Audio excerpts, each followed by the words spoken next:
దొంగస్వామి rowdy sheeter alias కొండా సురేందర్ బాబు నుండి తమ పొలాల్ని తమకు ఇప్పించి అతని నుండి అతడి అనుచరుల నుండి ప్రాణరక్షణ కల్పించాలని బాధితులు ఆవేదనను వ్యక్తం చేశారు.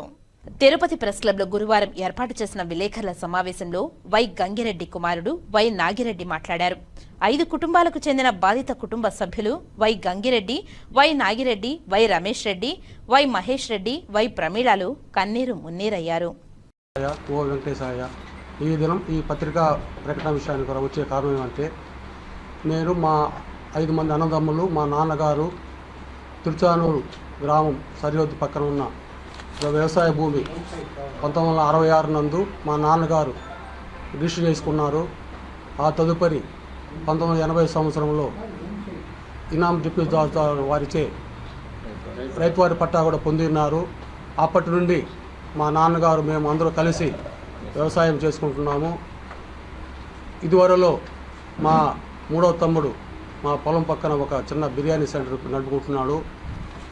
ఆ నడుపుకున్న సమయంలో ఒక దొంగస్వామి కొండబాబు సురేంద్రరావు అనే పేరుండే అలియాస్ కొండబాబు సురేంద్రరావు అనే వ్యక్తి వచ్చి మా తమ్ముడితో పరిచయం చేసుకొని నాకు వ్యవసాయం అంటే మక్కువ, నాకు కొద్ది పొలము లీజుకి ఇవ్వమని అతన్ని మాయా మాటలు చెప్పి ప్రోత్సహించినాడు. అతని మాటలకు నమ్మి కొద్ది పొలం ఇచ్చి లీజుకి ఇచ్చి చేసుకున్నాడు. ఆయన ఆ తదుపరి నుండి ఎలాంటి వ్యవసాయం చేయకుండా నాకు ఈ భూమి గురించి అన్నీ తెలుసు, మీకు రెవెన్యూ ద్వారా ఇంప్లిమెంటేషన్ రాలేదనేసి మాకు తెలుసు. నాకు గత ప్రభుత్వంలోని పెద్దలు పెద్దిరెడ్డి రామచంద్రారెడ్డి, చెవిడి భాస్కర్ వాళ్ళు నాకు పరిచయము. వాళ్ళ అంతతో ప్రతిఫలంతో నేను మీ భూమికి పట్టా తీస్తానని చెప్పి మా తమ్ముడిని మోసగించి మాయమాటలు చెప్పి అతన్ని వశపరుచుకున్నాడు. ఆ మాటలు విని మా తమ్ముడు అతన్ని ఆ భూమిలో ప్రవేశింపజేసినాడు. అతను ఏ పనులు చేయక మా భూమి యందు తాత్కాలిక చిన్న పూరి గుడిసె వేసి వారాహి స్వామి అనే విగ్రహాన్ని పెట్టి మమ్మల్ని మాయమాటలు చెప్పి అతను చేసినాడు. ఈ విషయాన్ని మార్చి నెలలో ఈ పత్రికా ముఖంగా వచ్చి మేము పత్రిక విందు విడుదల చేసినాము. తదుపరి విచారణ చేసినారు పోలీసులు.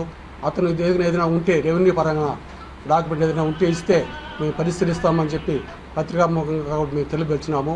అతను ఏ రికార్డు తేలేదు, పోలీసు వారికి సమర్పించలేదు. కొద్ది రోజుల క్రితము అతను రాత్రుల్లో దొంగతనంగా వచ్చి గోడలు కట్టి మాపై దౌర్జన్యాలు చేసి ఇబ్బంది చేస్తున్నాడు.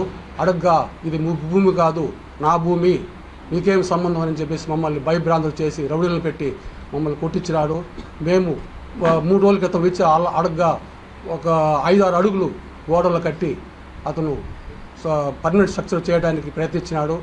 నేను మా తమ్ముళ్ళు వెళ్ళి మా 5వ తమ్ముడు మరదలంతా వెళ్ళి అడగ్గా 10 మంది రౌడీని తొడుకొచ్చి అతను మా మరదల్ని 2 పళ్ళు ఎరగొట్టి ఇచ్చినాడు.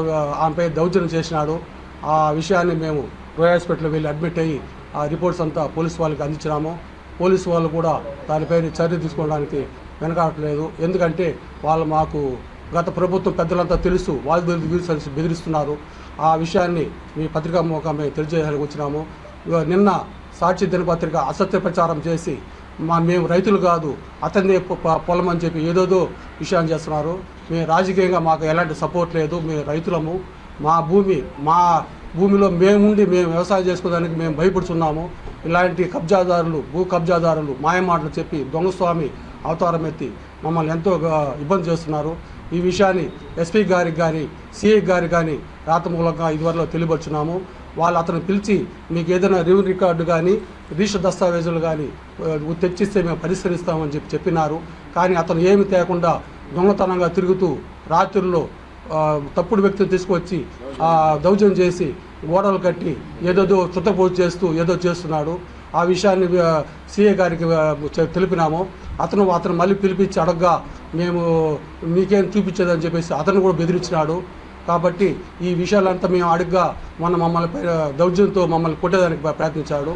రాత్రుల్లో స్ట్రక్చర్ కట్టేదానికి ప్రయత్నిస్తుండగా మేము అడగ్గా మీ వల్ల అయితే మేము చేసుకోని చెప్పి ఏదోదో మమ్మల్ని 10 మంది రౌడీ తొడుకొచ్చి బెదిరించాడు. ఇది మా భూమి కాబట్టి మా బాధ మేము ఇబ్బంది అవుతాం కాబట్టి మా ఫ్యామిలీలు మేము అందరం కలిసి ఆ తాత్కాలిక గోడలు మేము మా స్వహస్తాలతో మేము నిర్మించినాము. ఇందులో ఎలాంటి రాజకీయ నాయకుల ప్రమేయం కానీ ఏ గవర్నమెంట్ సపోర్ట్ కానీ మాకు లేదు. మేము రైతులము. మేము వ్యవసాయం చేసుకుంటూ మేము అందులో బతుకున్నాము కాబట్టి మాకు వేరే వాళ్ళు సపోర్ట్ లేదు, మాకు ఎవరు అండదండలు లేదు. అతనే వచ్చి మమ్మల్ని భయపెట్టించి మమ్మల్ని భయప్రాంతం చేస్తున్నాడు కానీ మాకు ఎలాంటి సంబంధం లేదు. ఈ విషయాన్ని మేము పోలీసు వారికి చెప్పిస్తే అతను వాళ్ళ మాటలు వినకుండా రాత్రికే నిర్మాణం చేపట్టడానికి ప్రయత్నిస్తామంటే మేము అతను వారించి ఆ తాత్కాలిక గోడలు మేము నిర్మించలేము కానీ మేము భూ కబ్జాదారులు కాదు. మాకు పక్కా రిజిస్టర్ డాక్యుమెంటు పట్టా అన్నీ ఉంది. గత 60 సంవత్సరాలుగా మా నాయన విక్రయించుకున్న తేదీ నుండి మేము ప్రస్తుతము అందులో ఉండి వ్యవసాయం చేసుకుంటున్నాము. చుట్టుపక్కల 40-50 గ్రామాల్లో అడిగి ఎవరినైనా సరే పత్రికా విలేకరులు మేము చెప్తున్నాము, ఎవరినైనా అడగండి ఆ భూమి ఎవరిదని చెప్తే వాళ్ళే చెప్తారు. మాకు ఏ రాజకీయ అండదు లేదు.